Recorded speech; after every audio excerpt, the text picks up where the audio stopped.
बड़ा अरसा हुआ एक दिन,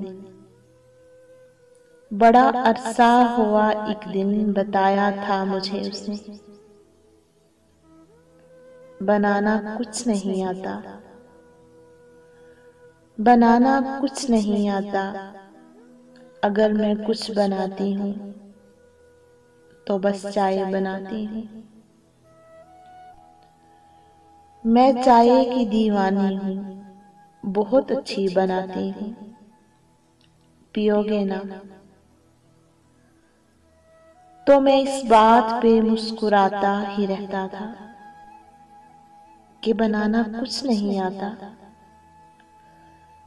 कि बनाना कुछ नहीं आता।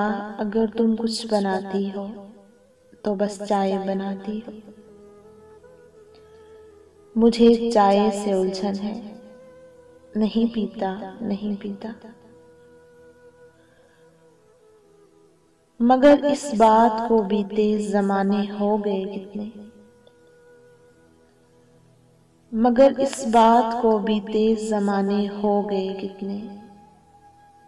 नहीं मालूम मुझको कि, नहीं मालूम मुझको कि वो कैसी है, कहाँ पर है। मगर अब चाय पीता हूँ, मगर अब चाय पीता हूँ, बड़ी कसरत से पीता हूँ, बड़ी हसरत से पीता हूँ। मगर अब चाय पीता हूँ। बड़ा अरसा हुआ एक दिन, बड़ा अरसा हुआ एक दिन, बताया था मुझे उसने, बनाना कुछ नहीं आता। अगर मैं कुछ बनाती हूँ तो बस चाय बनाती हूँ।